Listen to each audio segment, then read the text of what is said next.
সৈয়দনা ইউসুফকে ভাইয়েরা কুয়ার মধ্যে ফেলেছে। বণিক দল সৈয়দনা ইউসুফকে কুয়া থেকে নিয়ে মিশরে বিক্রি করছে, জানেন না? ইউসুফ আলাইহিস সালামের ঘটনা জানেন? সবাই জানেন। বিক্রি করার পরে মিশরের সেকেন্ড ইন পজিশন সেনাপতি আজিজ এফেসার অনেক অনেক টাকা দিয়ে তাকে কিনে নিয়ে জুলাইখার হাতে দিয়েছে। কার হাতে? জুলাইখার নামও জানেন? জুলাইখার হাতে দেওয়ার পরে জুলাইখা তারা নিজের ছেলের মতো মানুষ করতে শুরু করেছে।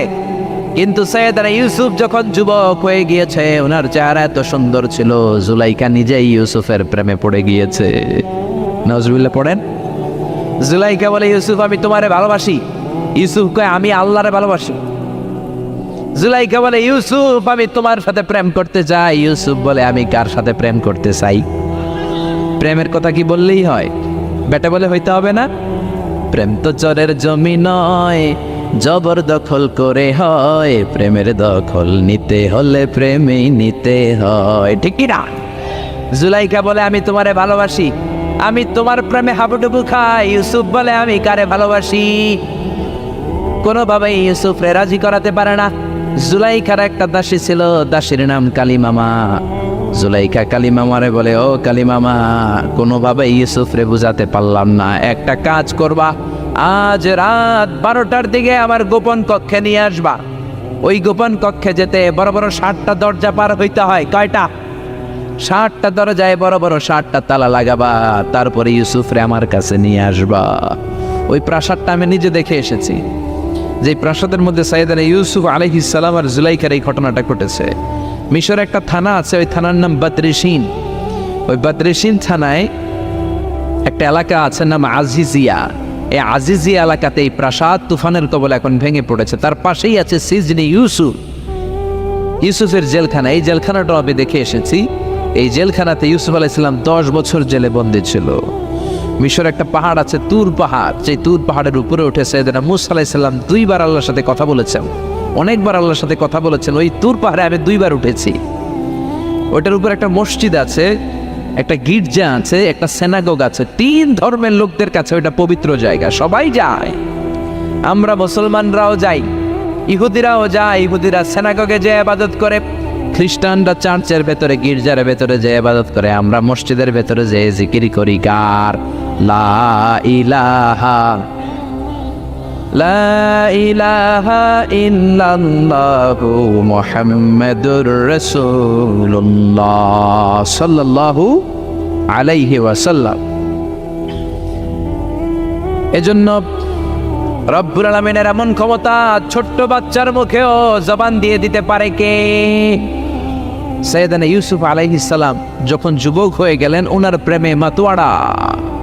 জুলাইখা মাতোয়ারা হয়ে যখন কোনোভাবেই ইউসুফকে আর কাবু করতে পারে না, তখন সৈয়দনা ইউসুফকে কাবু করার জন্য কালিমামাকে নির্দেশ দিয়েছে, নিজের দাসীকে নির্দেশ দিয়েছে, কালিমামা আজ রাত 12টায় আমার স্পেশাল প্রাসাদে 60টা দরজার মধ্যে বড় বড় তালা লাগিয়ে তুমি ইউসুফকে নিয়ে আসবা। সৈয়দনা ইউসুফের কাছে কালিমামা যে বলে, ও কালিমামা, ও কালিমামা। ইউসুফের কাছে যে বলে, ইউসুফ, জুলাইখা তোমারে ডেকে পাঠিয়েছে। ইউসুফ বলে, রাত বাজে 12টা। জোরে বলেন, কয়টা? এত রাতে কি বলার জন্য ডেকেছে? যাও, আগামীকাল সকালে আমি যে কথা শুনবো। কালিমামা বলে, না না, আগামীকাল সকালে গেলে হবে না, জুলাইখা এখন যেতে বলেছে। কখন? ইউসুফ চোখের পানি ছেড়ে দিয়ে আল্লাহর ডেকে বলে, আল্লাহ, ও মাবুদ, জীবনে কোনো অপরাধ করি নাই, আমার বয়স হওয়ার পর থেকে আজ পর্যন্ত কোনো অন্যায় করি নাই। না জানি আজকে আমি আমার ঈমান হারা হয়ে যাই, না জানি আজকে আমি আমার চরিত্রটা হারাই রে মাবুদ। ও আল্লাহ, তোমার উপর তাওয়াক্কুল করে আমি গেলাম। কালিমামা সৈয়দনা ইউসুফ আলাইহিস সালামকে নিতে লাগলো, আর দরজার মধ্যে বড় বড় এক একটা তালা ঝুলাতে লাগলো। 60টা তালা ঝুলানোর পরে সৈয়দনা ইউসুফকে স্পেশাল ঘরের মধ্যে ঢুকিয়ে কালিমামা আরেক দরজা দিয়ে বের হয়ে যায়।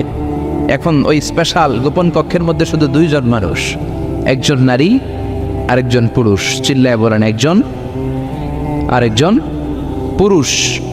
জুলাইখা আর ইউসুফ। জুলাইখা বলে, ও ইউসুফ, বাঁচার কোনো মাধ্যম নাই, যে কোনো ভাবেই হোক আজকে আমি আমার মনোরঞ্জন করেই ছাড়বো, যেমন করেই হোক তোমার প্রেম আমি হাসিল করে ছাড়বো। আমি তোমারে ভালোবাসি।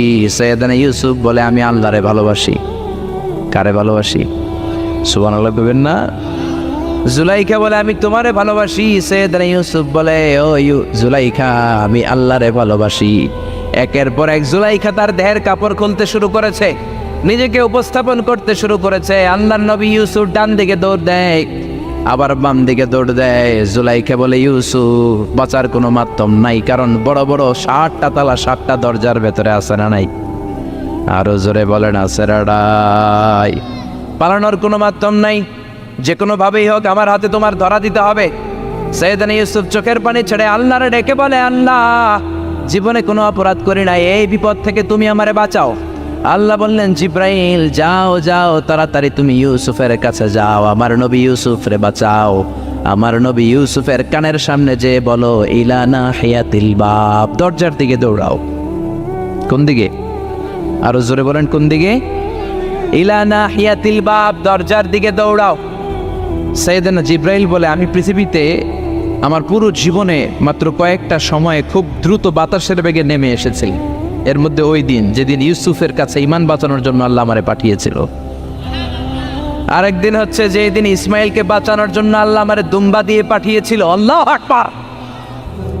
সৈয়দনা ইব্রাহিম সৈয়দনা ইসমাইলকে জবাই করার জন্য বড় একটা তলোয়ার নিয়ে যখন কোরবানি করতে শুরু করলো, আল্লাহ বললেন ও জিব্রাইল জান্নাত থেকে দুম্বা নিয়ে তাড়াতাড়ি দুনিয়ায় ছুটে যা, আমার ইসমাইলের গলার একটা পশমও যাতে না কেটে যায়। সৈয়দনা জিব্রাইল বাতাসের বেগে আল্লাহু আকবার আল্লাহু আকবার আল্লাহু আকবার বলতে বলতে দুম্বা নিয়ে চলে এসেছিলেন। তিনি বলেন আমি এই সময়টাতে সবচেয়ে দ্রুত বেগে জামিনে নেমেছি, আবার সৈয়দনা ইউসুফের ঈমান বাঁচানোর জন্য আমি দ্রুত নেমেছি। আল্লাহু আকবার। সৈয়দনা ইউসুফ চোখের পানি ছাড়ে জিব্রাইল কানের কাছে এসে বলো ইউসুফ ইলা নাহিয়াতিল বাব, আল্লাহ বলছে দরজার দিকে দৌড়ান। সৈয়দনা ইউসুফ বলে জিব্রাইল দরজার মধ্যে তো বড় বড় তালা লাগানো। জিব্রাইল বলে ও ইউসুফ আমি জানি না, আল্লাহ শুধু এই মেসেজটা দিয়েই আমারে পাঠিয়েছে, দরজার দিকে দৌড়াও। সৈয়দনা ইউসুফ আল্লাহর উপর তাওয়াক্কুল করে দরজার দিকে দৌড়ালেন। জুলাইখা মনে মনে হাসে। জুলাইখা বলে দরজায় তালা আছে না নাই? আমি ওই তালা খুলে দেওয়ার সাধ্য আমার আল্লাহর আছে না নাই? সৈয়দনা ইউসুফ যখন প্রথম দরজার কাছে যায়, কি আজীব তামাশা, প্রথম দরজার কাছে যাওয়ার সাথে সাথেই মুহূর্তের মধ্যে টাস টাস করে প্রথম দরজার তালা খুলে যায়। কোরআনের ভেতরে এই ঘটনা আছে না নাই? ওয়াগাল্লাকাতিল আবওয়াব ওয়া ক্বালাত হাইতা লাক ক্বালা মাআযাল্লাহ। 7টা দরজায় 7টা তালা মেরেছে। তিনি দৌড়াতে লাগলেন, একটার পর একটা দরজার তালাগুলো খুলে দিতে লাগলো কে?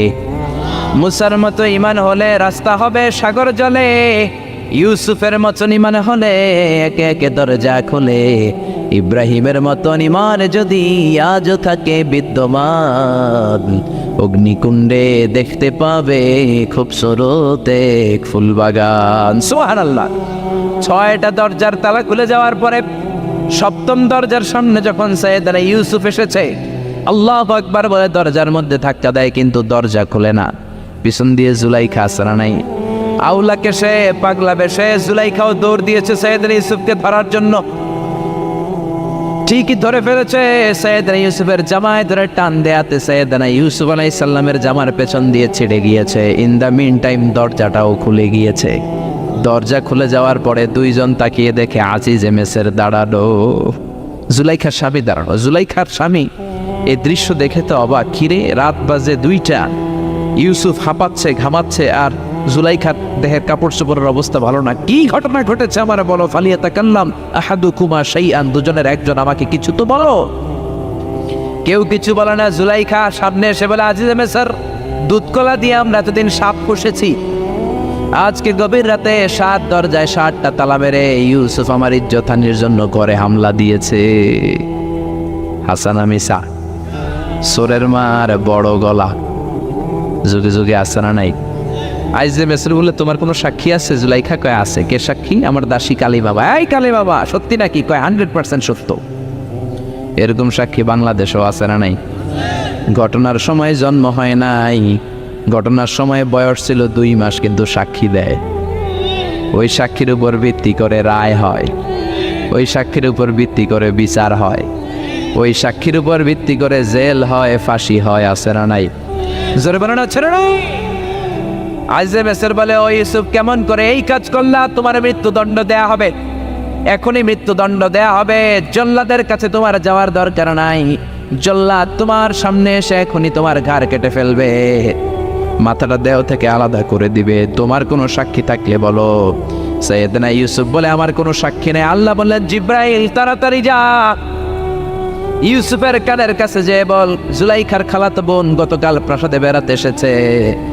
জুলাইখার খালাতো বোনের ছোট্ট একটা 2 মাসের দুধের বাচ্চা, ওইটার নাম হলো কিসিন। ইউসুফ, তুমি হাত তুলে বলো, কিসিন হলো আমার সাক্ষী। সুবহানাল্লাহ। আইজে মেসর বলে, আতুরিদু আন তাসখারা মিন্নি? ইউসুফ, এটা তুমি কি বলো? কিসিন কেমনে সাক্ষী দেবে? বয়স মাত্র 2 মাস, দুধ খায়, মায়ের কোলে কাঁদে। ইউসুফ বলে, আমি এত কিছু জানি না, কিসিন আমার সাক্ষী। কিসিনকে আনা হলো। সাইয়েদনা ইউসুফ কিসিনের মাথায় হাত বুলায় আর বলে, ও কিসিন, ইশহাদি বিল হক, আল্লাহর নামে তুই সত্য সাক্ষী দে। ছোট্ট 2 মাসের দুধের বাচ্চা কিসিন বড়দের মতো কথা বলতে শুরু করলো, বলতে আরম্ভ করলো, ইন কানা কামিসুহু কুদ্দা মিন কুবুলিন। সুবহানাল্লাহ পড়েন।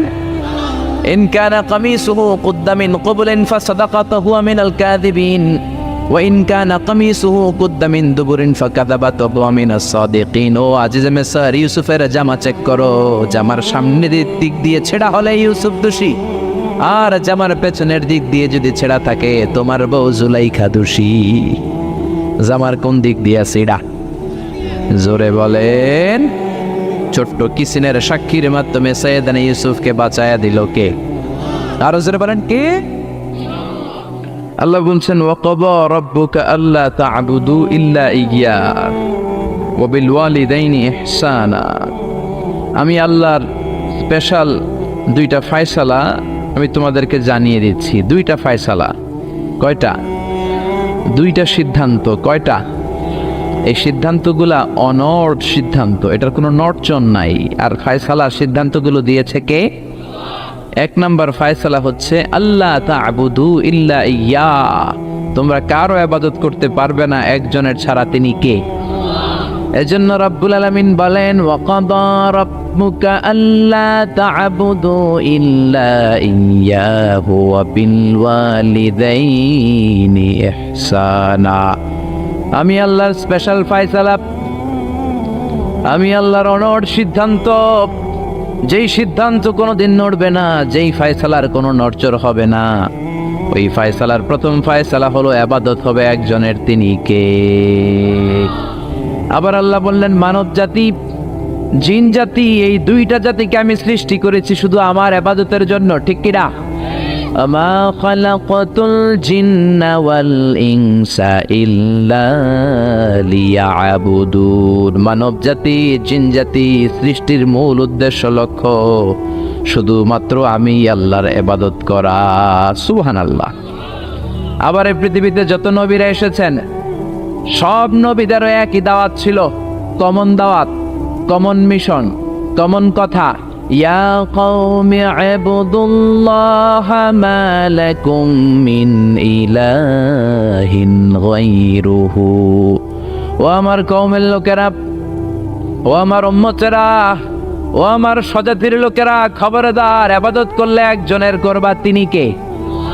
তাহলে আল্লাহর প্রথম ফয়সালা, ইবাদত হবে, জিকির হবে, সেজদা দিতে হবে একজনকে, তিনি কে? জিকির করবেন কার? চাইবেন কার কাছে? নাকি খাজা বাবার কাছে, নাকি ল্যাংটা বাবা? কেউ ফিরে না খালি হাতে, খাজারে তোর দরবারেতে। বলে না, বলে না, বলে না?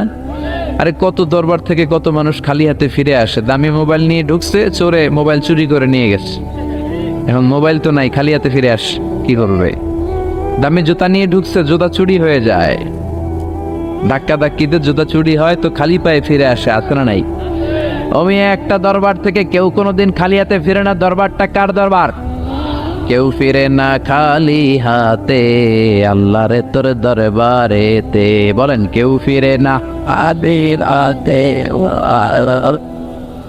এজন্য আল্লাহ বলেন, আমার দরবার এমন দরবার 24 ঘন্টা খোলা, মাসের 30 দিন খোলা, বছরের 365 দিন খোলা, সারা জীবন খোলা। যখনই চাইবা তোমার ডাকে সাড়া দিবে কে? কেউ যেটা পারে না, পারে কে? কেউ যেটা দেয় না দেয় কে? কেউ যেটা শোনে না শোনে কে? আমরা কি সব শুনি? সব শোনে কে? আরো জোরে বলেন কে? ওই যে দেবিদ্বারে কি হইতেছে আপনি শুনতেছেন, মুরাদনগরে কি হয় আপনি শোনেন, আপনি দেখেন ঢাকায় কি হয় আপনি শোনেন, কোন জায়গায় কি ঘটতেছে আপনি জানেন, কিন্তু কেউ যেটা জানে না জানে কে? এত উপর থেকে 7 আকাশের উপরে, সিদরাতুল মুনতাহার উপরে, লাউহে মাহফুজের উপরে, বাইতুল মামুরের উপরে, আরশ কুরসি তার 70,000 নূরের পর্দার উপর থেকে তিনি এমন কুদরতি নজর দেন, সপ্ত জমিনের নিচেও যদি কোনো পিঁপড়া হাঁটে আল্লাহ এই পিঁপড়ার পায়ের আওয়াজটাও শুনতে পায়। এজন্য আল্লাহ বলে, গোলাম ইবাদত হবে শুধুমাত্র আমার। শুধুমাত্র কার? আল্লাযী ইউবাদ, যার ইবাদত করা হয়, যিনি ইবাদতের যোগ্য তিনি হলেন মাবুদ। আমাদের মাবুদ একজন, তিনি কে? এজন্য প্রত্যেক নামাজে আমরা আল্লাহরে বলি ইহদিনাস সিরাতাল মুস্তাকিম, ও আল্লাহ আমাদেরকে তুমি সিরাতুল মুস্তাকিম দাও। আল্লাহ বলে আমার ইবাদত কর, আমার ইবাদত করলে এটাই সিরাতুল মুস্তাকিম। সুবহানাল্লাহ কইবেন না? ওয়া আনি'বুদুনি হাযা সিরাতুম মুস্তাকিম, আমি এক আল্লাহর ইবাদত করলে তোমাদেরকে সিরাতুল মুস্তাকিম দিবে কে? এজন্য আল্লাহর ফয়সালা দুইটা, চিৎকার করে বলেন কয়টা? প্রথম ফয়সালা হলো ইবাদত একজনের, তিনি কে? وَقَضَى رَبُّكَ أَلَّا تَعْبُدُوا إِلَّا إِيَّاهُ وَبِالْوَالِدَيْنِ إِحْسَانًا, আমি আল্লাহর স্পেশাল ফয়সালা, বিশেষ ঘোষণা, অনর ঘোষণা, অনর সিদ্ধান্ত, ইবাদত হবে একমাত্র শুধুমাত্র কেবলমাত্র আমার আল্লাহর। কার? তাহলে আল্লাহর প্রথম সিদ্ধান্ত, আল্লাহ ছাড়া অন্য কাউর ইবাদত করা যাবে না, অন্য কাউকে সেজদা দেয়া যাবে না। কিন্তু কিছু লোক আছে মসজিদে আল্লাহরও সেজদা দেয়, এই যে মসজিদ ঢুকে আল্লাহর সেজদা দিবে, আর আশেপাশে মাজার থাকলে মাজারে যে সেজদা দেয়, আছে না নাই? মহিলারা বেশি দেয়, আমাদের মহিলারা 2 জায়গায় বেশি যায়, এক যায় মাজারে, 2 যায় বাজারে, ঠিক কি না? মসজিদে তাদের জায়গা নাই, মাহফিলের প্যান্ডেলে মহিলাদের জন্য প্যান্ডেল হয় না, এজন্য কই যাবে? যায় বাজারে আর মাজারে, আছে না নাই? সেজদা দিয়ে মুশরিকদের কাতারে নাম তোলে। যদি জিজ্ঞেস করেন মায়েরা কেন যান, বলবে আমার সন্তান হয় না। কেউ বলবে আমার 5টা মাইয়া, এখন পোলা লাগবো, বাচ্চার জন্য দরবারে যায়। দরবারে গেলে বাচ্চা হয়? তাহলে ছাগলের যে বাচ্চা হয়, ছাগলে কোন দরবারে যায়? গাবি যে প্রতি বছর একটা করে বাছুর দেয়, গাবি কোন দরবারে গেল? কথা কি আপনাদের মাথায় ঢুকে? এজন্য সেজদা পাবার অধিকারী একজন, তিনি কে? আল্লাহ বললেন আমি আল্লাহর প্রথম ফয়সালা, খবরদার এক আল্লাহ ছাড়া অন্য কারো ইবাদত করা যাবে। আল্লাহর প্রথম সিদ্ধান্তের সাথে আমরা একমত না দ্বিমত? সবাই একমত, দ্বিমত পোষণকারী কেউ নাই। 1-2 জন থাকতেও পারে, আছে আছে আছে আছে। তাহলে আসেন দ্বিতীয় সিদ্ধান্তের দিকে, যে আল্লাহ বললেন ওয়া বিল ওয়ালিদাইনি ইহসানা, আমি আল্লাহর দ্বিতীয় সিদ্ধান্ত, যেহেতু প্রথম সিদ্ধান্তের সাথে তোমরা সবাই একমত, এবার আমার দ্বিতীয় সিদ্ধান্ত শোনো। ওয়া বিল ওয়ালিদাইনি ইহসানা, মাতা পিতার সাথে ইহসান করবা। কার কথা? ইবাদত হবে আল্লাহর, ইহসান হবে মাতা পিতার। আমরা বললাম আল্লাহ আপনার ইবাদত করব এটা বুঝলাম, কিন্তু মাতা পিতার সাথে কেমন করে ইহসান করব বুঝিয়ে বলেন। ইহসান কি? আল্লাহ নিজেই ইহসানের ব্যাখ্যা দিচ্ছেন, আল্লাহ নিজেই কোরআনে ইহসানের তাফসীর করছেন। আল্লাহ বললেন ইম্মা يبلغن عندك الكبر أحدهما أو كلاهما فلا تقل لهما أف। ইহসান কাকে বলে? বান্দা শোনো শোনো, তোমাদের মা কিংবা বাবা, একজন কিংবা 2 জন যখন বার্ধক্যে উপনীত হয়ে যায়, যখন বয়স্ক হয়ে যায়, তাদের কোনো কর্মকাণ্ডে খবরদার নাক ছিটকানো যাবে না, উফ আহ করা যাবে না, উফ শব্দটাও বলা যাবে না। কারণ তুমি তোমার আব্বা আম্মারে কম কষ্ট দাও নাই। তুমি যখন পেশাব করেছো, পায়খানা করেছো, তোমার আব্বা তোমাকে ঘর থেকে বের করে দিয়েছে নাকি? কথা বলেন। শীতের রাতে ডান দিকে নিয়ে তোমার মা তোমারে ঘুমালো, শীতের রাতে ডান দিকে পেশাব করে ভিজিয়ে দিয়েছো, মা তোমারে ঘর থেকে বের করে দেয় নাই, মা তোমারে বাম দিকে রেখেছে।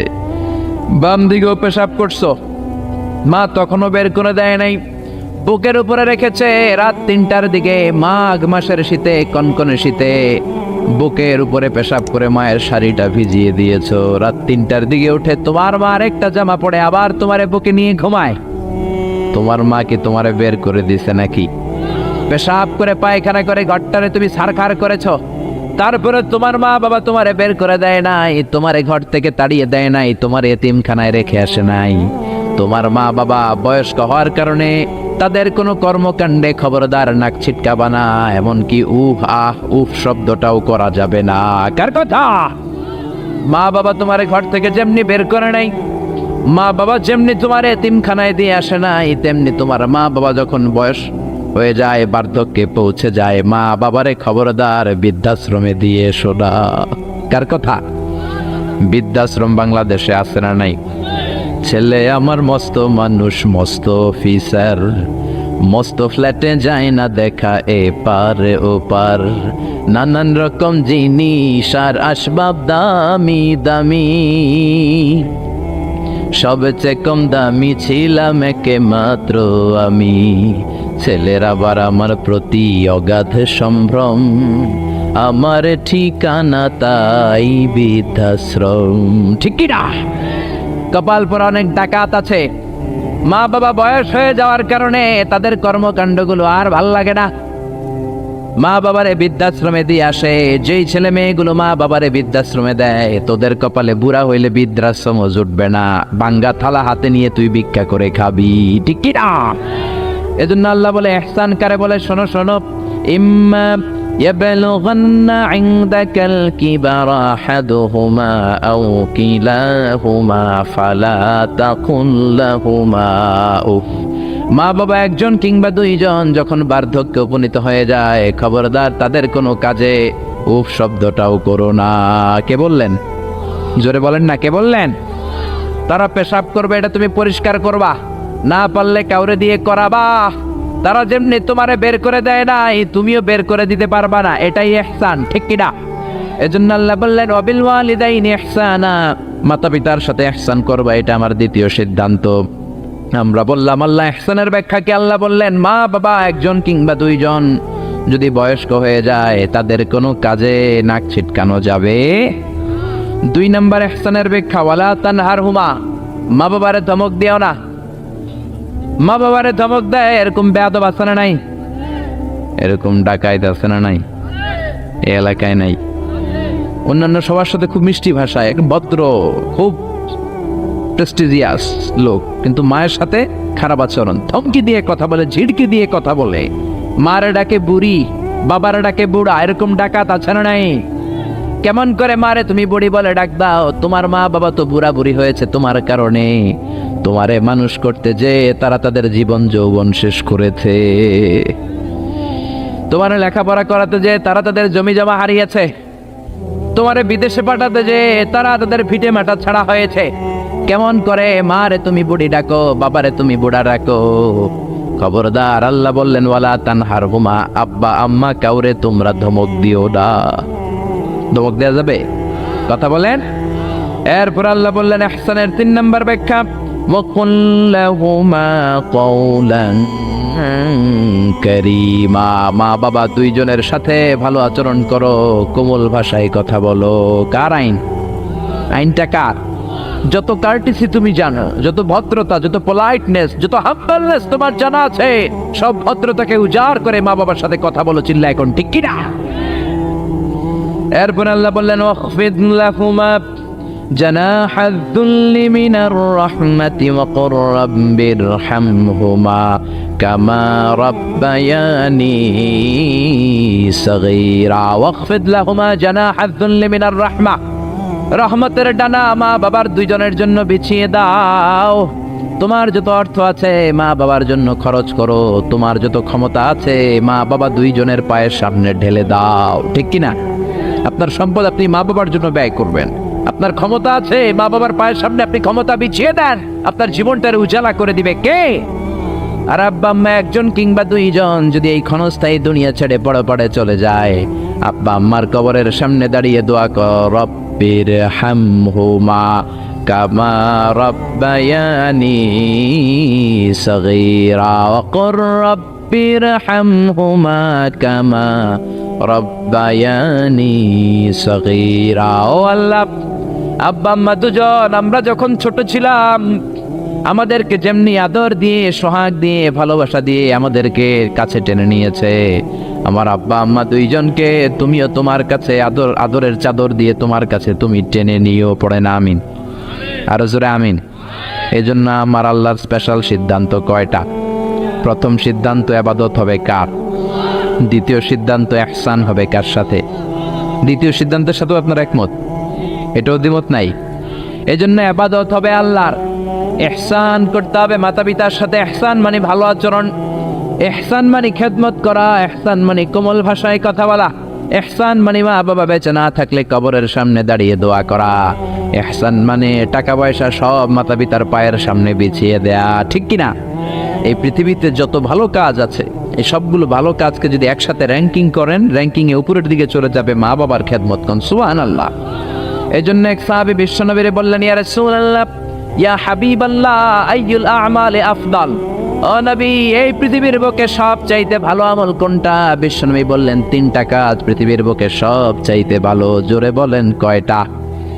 1 নম্বরে as-সালাতু ফি ওয়াক্তিহা, সময় মতো নামাজ। সময় মতো যদি আজান দেওয়ার সাথে সাথে জামাতে তুমি সালাত আদায় করো, এর চেয়ে ভালো কাজ আল্লাহর জমিনে হতে পারে? তাহলে প্রথম ভালো কাজ হলো সালাত। প্রথম ভালো কাজ কি? কুরবানির ঈদে গরুর গোশতের সাথে যে সালাত খান ওইটা নাকি? হ্যাঁ, এই মসজিদে যে সালাত আদায় করি, ঠিক কি না? সালাতে কায়েম করো, সালাতে কায়েম করো, হবে সম্মানী তুমি, হবে জান্নাতি তুমি, হবে সম্মানী তুমি, হবে জান্নাতি তুমি, দিবে কাল হাসরে শীতল ছায়া আরশে আজিম, রাব্বিয়াল আলা রাব্বিয়াল আযীম। আল্লাহু আকবার। এজন্য বিশ্বনবী বললেন 1 নাম্বার ভালো কাজ হলো সময় মতো নামাজ। 2 নাম্বার সবচাইতে শ্রেষ্ঠ কাজ হলো বিররুল ওয়ালিদাইন, মাতা পিতার খেদমত করা। 3 নাম্বারে আল জিহাদু ফি সাবিলিল্লাহ, আল্লাহর রাস্তায়, আল্লাহর জমিনে আল্লাহর দ্বীন বাস্তবায়নের জন্য, দ্বীনের আন্দোলন করার জন্য, দ্বীনকে প্রতিষ্ঠা করার জন্য জিহাদ করা। ওই জিহাদ হলো 3 নাম্বারের ভালো কাজ। তার মানে এই পৃথিবীর শ্রেষ্ঠ আমলগুলোর মধ্যে মা বাবার খেদমতটা আছে না নাই? আবার আরেক হাদিসে বললেন, বিশ্বনবী বললেন, মা বাবার খেদমত করা জিহাদের চাইতেও বেশি সওয়াব। সুবহানাল্লাহ। বাড়িতে যে কইেন, চিল্লায় পড়েন আল্লাহু আকবার। এক সাহাবী আসলো বিশ্বনবীর কাছে, ইয়াস্তাযিনুহুল জিহাদ, এসে বলল, নবী আমারে অনুমতি দেন, আমি জিহাদের ময়দানে যেতে চাই। বিশ্বনবী বললেন, ও সাহাবী, তোমার আব্বা আম্মা কেউ বেঁচে আছে নাকি? সাহাবী বললেন, আছে। বিশ্বনবী বললেন, জিহাদে যাওয়ার দরকার নাই, ফাফিহিমা ফাজাহিদ, ঘরে যাও, বাবা মার খেদমত করো। মা বাবার খেদমত করলে ঘরে বসেই জিহাদের সওয়াব পাবা। আপনার আব্বা আম্মা যদি খুশি হয়, খুশি হয়ে যায় কে? আব্বা আম্মা বেজার হলে বেজার হয় কে? রিদার রাব্বি ফি রিদাল ওয়ালিদ ওয়া সাখাতুর রাব্বি ফি সাখাতিল ওয়ালিদ। আপনার বাবা মা যদি আপনার উপর খুশি হয়ে যায়, রব্বুল আলামিন আরশের উপর থেকে আপনার উপর খুশি হয়ে যায়। সুবহানাল্লাহ বলেন। এজন্য মা বাবার দোয়া নেওয়ার দরকার আছে না নাই? বাবা হলো আমাদের বড় পীর সাহেব, মা হলো সবচেয়ে বড় ওলি। পৃথিবীর সবগুলো ওলি মিলে যদি একটা গ্লাসের পানির মধ্যে পুরো কোরআন খতম করে ফু দেয়, আর আপনার আম্মা জান যদি শুধু বিসমিল্লাহ পরে আরেকটা গ্লাসের পানির মধ্যে ফু দেয়, আল্লাহর কসম আপনার মা যেই গ্লাসের পানিতে ফু দিয়েছে ওই দোয়াটা সবার আগে কবুল হয়ে যাবে। কি বরকত, কি নিয়ামত। ঘরের মধ্যে থুইয়া আমরা কই যাই? ডাব লইয়া, লাউ লইয়া, মুরগি লইয়া, ঠিক কি না? এজন্য খেদমত করতে হবে মা বাবার, দোয়া নিতে হবে মা বাবার কাছে। অনেক কপাল পোড়া আছে মাজারে যে মশারি দেয়, কিন্তু নিজের বাবারে মশাই কামড়ায়, মারে মশাই কামড়ায়, আছে না নাই? মাজারে মশারি ডাঙায় রাখে, ওর বাবারে কামড়াবে। বন্ডের এক শের, ঠিক কিনা? এই বন্ডের সাথে, বন্ডামির সাথে ইসলামের কোনো সম্পর্ক? দো দিল বান্দা কালমা চোর, না পায় শ্মশান না পায় ঘোর, দিন থাকিতে আয়রে পথে ছাইড়া দে ভণ্ডামি, ভণ্ডামি ভণ্ডামি ভণ্ডামি। এদেশে ভণ্ডামি আছে না নাই? এলাকা একটু কম না? নামাজ কালাম পড়ে না, ইবলিস শয়তানের নানা, আছে না নাই?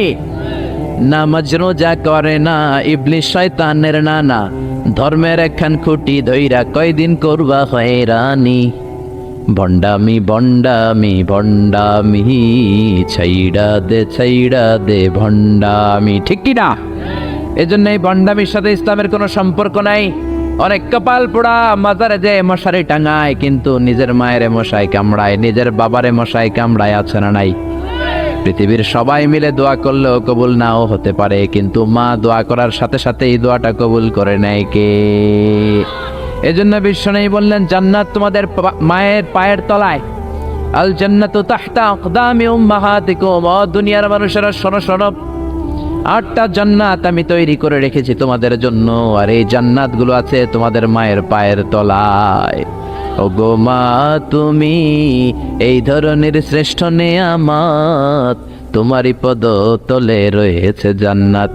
ওগো মা তুমি এই ধরনের শ্রেষ্ঠ নেয়ামত, তোমারই পদ তলে রয়েছে জান্নাত। সুবহানাল্লাহ পড়েন।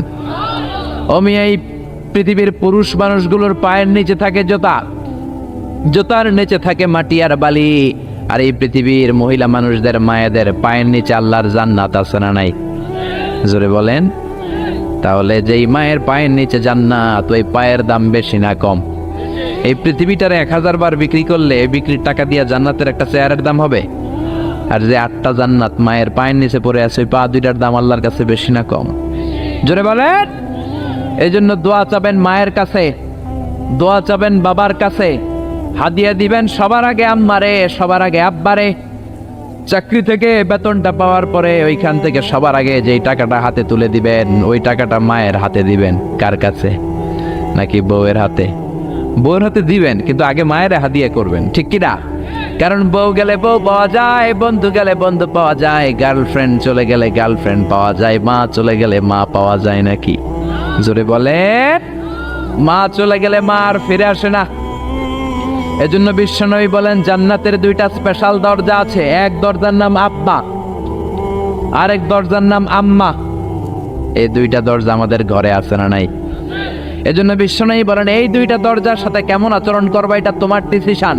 ওমা জান্নাতুকা ওয়া নারুক, মা বাবাই তোমার জান্নাত, মা বাবাই তোমার জাহান্নাম। মা বাবার সাথে যদি ভালো আচরণ করো, 8টা জান্নাতের দরজা খুলে দিবে কে? আর মা বাবার সাথে যদি খারাপ আচরণ করো, জাহান্নাম গুলা তৈরি আছে না নাই? মা বাবা যদি হিন্দু হয়, যদি বৌদ্ধ হয়, যদি খ্রিস্টান হয়, নাস্তিক হয়, তারপরেও মা বাবার সাথে ভালো আচরণ করতে হবে। নাকি হিন্দু হওয়ার কারণে বাদ দিয়ে দিবেন? বাংলাদেশে এরকম অনেক হিন্দু ফ্যামিলি আছে, ওই ফ্যামিলির ছেলে তাফসির মাহফিল আইসা কোরআনের কথা শুই না, মুফাসসিরে কোরআনের হাতে হাত রেখে কালিমা পড়ে মুসলমান হয়ে গেছে, আছে না নাই? কিন্তু মা মুসলমান হয় নাই, বাবা মুসলমান হয় নাই। খবরদার, মা বাবা হিন্দু থাকলেও তোমার মা বাবা তার জন্য খরচ করবা, ভালো আচরণ করবা, তার কাছ থেকে আশীর্বাদ নিবা। মা বাবার দোয়া আশীর্বাদ কবুল করে নেয় কে? এটা হিন্দু হোক, বৌদ্ধ হোক, নাস্তিক হোক, কোনো বিষয় না। আসমা বিনতে আবি বকর বিশ্বনবীর শালী। বিশ্বনবীর শালীর নাম কি? আসমা বিনতে আবি বকর। বিশ্বনবীরে বললেন, নবী আনা মুসলিমা, আমি মুসলিমা, আমার আম্মা মুশরিকা, আফা আসলুহা, বুখারীর বর্ণনা। এখন আমি কি করব? আম্মা যদি আমার কাছে আসে, আম্মা জানের সাথে ভালো আচরণ করব নাকি? আম্মা তো মুশরিকা, আমি মুসলিমা। বিশ্বনবী বললেন, খবরদার, মুশরিকা হোক কাফেরা হোক, সিলিহা, মা বাবার সাথে ভালো আচরণ করো। অবশ্যই তোমার মায়ের দোয়া তুমি নিবে, অবশ্যই তোমার মায়ের সাথে তুমি ভালো আচরণ করবে। চিল্লা এখন, ঠিক কিনা? এই পৃথিবীতে অনেক নবী ছিল, যেই নবীদের বাবা ছিল মুশরিক কাফের, আছে না নাই? সাইয়েদনা ইব্রাহিম, গোটা মুসলিম মিল্লাতের পিতা, জাতির পিতা সাইয়েদনা ইব্রাহিম আলাইহিস সালাম, উলুল আজমে মিনার রাসূল, জালিল কাদর পয়গম্বর, কিন্তু ওনার আব্বা কালিমা পড়ে মুসলমান হয় নাই। বাবার নাম কি? আযর। মুশরিক, মূর্তি বানাইতো, মূর্তি বানানোর ইন্ডাস্ট্রি ছিল তার বাবা। চিল্লা এখন, ঠিক কিনা? তাই বলে কি বাবার সাথে খারাপ আচরণ করছে? বাবারে গালি দিছে? ইয়া আবাতি লিমা তা'বুদু মা লা ইয়াসমাউ ওয়া লা ইউবসিরু ওয়া লা ইউগনি আনকা শাইআ। শ্রদ্ধা সহকারে, সম্মান সহকারে বাবারে নসিহত করেছ, বাবা কেন আপনি ওই মূর্তির পূজা করেন যেই মূর্তি কানে শোনে না, যেই মূর্তি চোখে দেখে না, যেই মূর্তি ভালো মন্দ আপনার কিচ্ছু করতে পারে না, ওই মূর্তির পূজা কেন করেন? সম্মানের সাথে বাবারে দিনের দাওয়াত দিলেন, কিন্তু বাবার সাথে কোনোদিন খারাপ আচরণ করে নাই। সুবহানাল্লাহ। এজন্য আল্লাহ বলেন আমার ফয়সালা দুইটা। কয়টা? ইবাদত হবে কার আর ইহসান হবে কার সাথে? বিশ্বনবী বললেন ইহসান করবা না কেন? কারণ এই মা বাবা এমন রহমত, মা বাবার চেহারার দিকে তাকালেই সওয়াব আছে না নাই?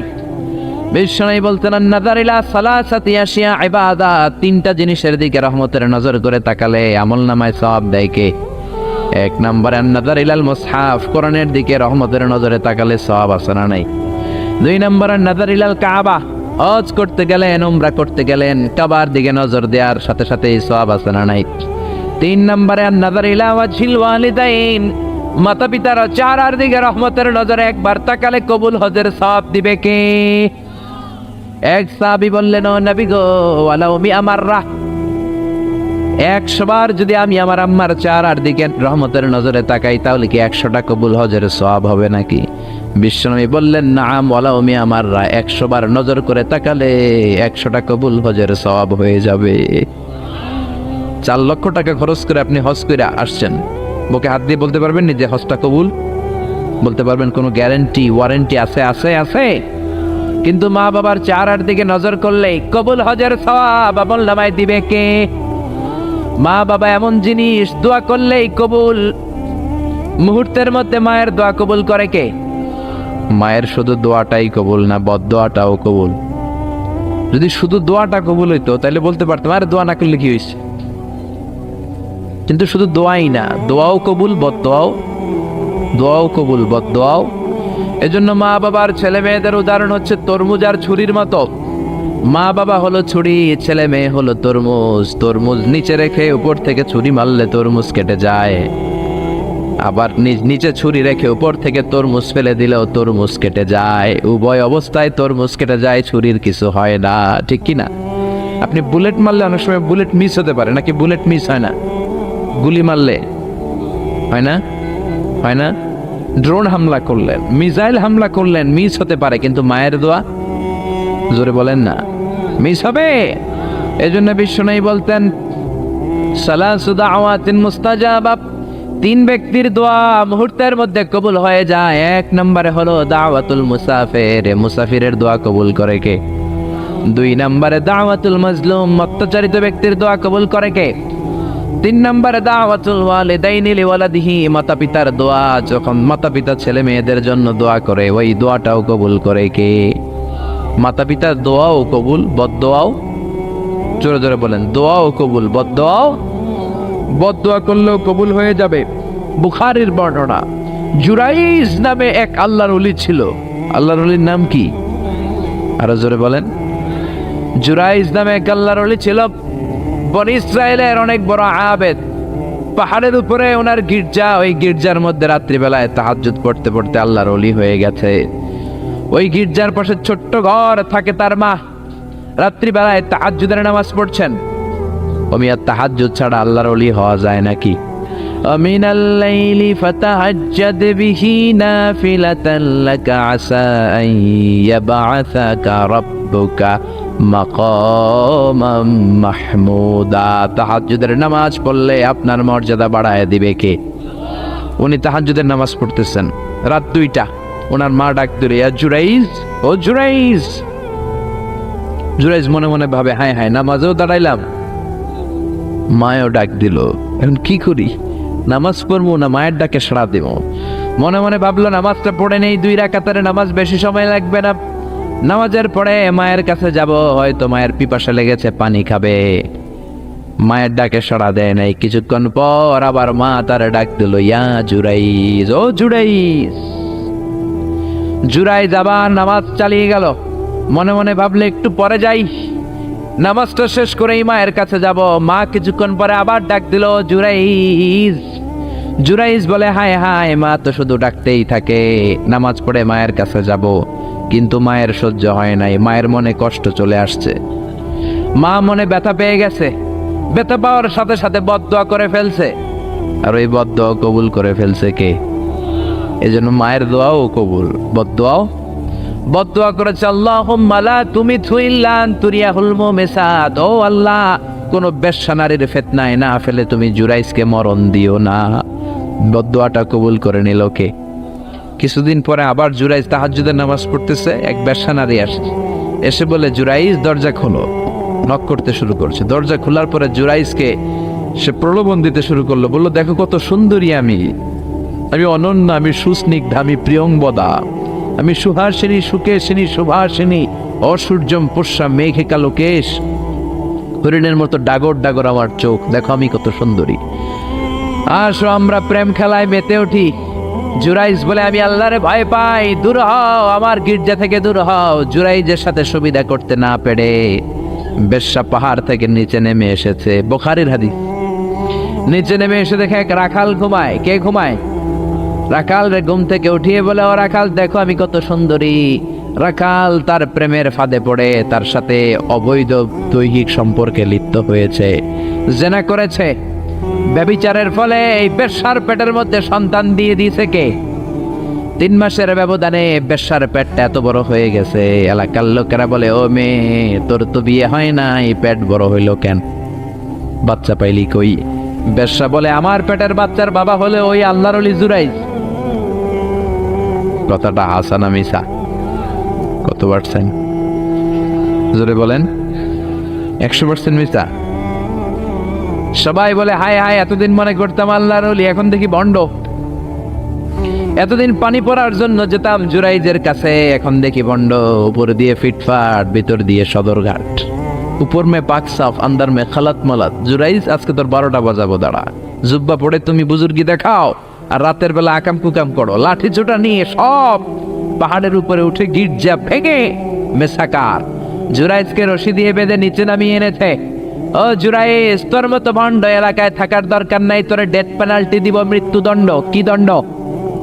জুরাইজ বলে, হায় হায়, কেন আমার গির্জা ভাঙলা? কেন আমারে মারতেছো, ধরতেছো? জানি না, একটা বারের মতো বলো আমার অপরাধ কি? সবাই বলে, জুরাইজ, তোর মতো ভণ্ড এই তল্লাটে কেউ নাই। জুরাইজ বলে, ঠিক আছে, আমারে মৃত্যুদণ্ড দিও, আগে বলো অপরাধ কি? সবাই বলে, এই বেশ্যা নারীর সাথে তুই পাপ কাজে লিপ্ত হয়েছিস। এই মহিলার পেটের মধ্যে যেই বাচ্চা, ওই বাচ্চার বাবা হলি তুই, জুরাইজ। জুরাই বলে, আল্লাহ, কোন বিপদে তুমি আমারে ফালাইলা? কিছুই তো জানি না আমি, আমার তো কোনো দোষ নাই। বুঝ হওয়ার পর থেকে কোনো পাপ কাজে আমি আল্লাহ লিপ্ত হই নাই, তুমি আমারে বাঁচাও। ও মিয়া, বিপদে পড়লে আমাদেরকে বাঁচায় কে? জুরাইজ বলে, ঠিক আছে, আমারে মৃত্যুদণ্ড দিও, কিন্তু আমার শিরচ্ছেদ করার আগে 2 রাকাত নামাজ পড়ার সময় দাও। জুরাইজ 2 রাকাত নামাজ পড়ে চোখের পানি ছেড়ে দিয়ে আল্লাহর ডেকে বলে, আল্লাহ, তুমি যদি এক হও, তুমি যদি লাম ইয়ালিদ ওয়া লাম ইউলাদ হও, আজকে আমি 1000 মানুষের সামনে ওই বেশ্যা নারীর পেটের বাচ্চাটারে প্রশ্ন করব, তুমি বাচ্চার মুখের জবান খুলে দিও। ওই বাচ্চার মুখের জবান খুলে দেওয়ার ক্ষমতা আল্লাহর আছে না নাই? শিওর? সন্দেহ লাগে না তো? আল্লাহর এত ক্ষমতা, পেটের একটু বাচ্চা কথা বলবে? পারবে, পারবে, আসলে পারবে। ও আল্লাহ, তুমি যদি এক হও, তুমি যদি সব ক্ষমতার অধিকারী হও রব্বুল আলামিন, আমি বেশ্যার বাচ্চার পেটের দিকে তাকিয়ে নজর করে বলবো, ও বাচ্চা, তুমি কথা বলো। আল্লাহ, তুমি ওই পেটের বাচ্চার মুখের জবান খুলে দিও। সুবহানাল্লাহ, সুবহানাল্লাহ, চিল্লায় পড়েন আল্লাহু আকবার।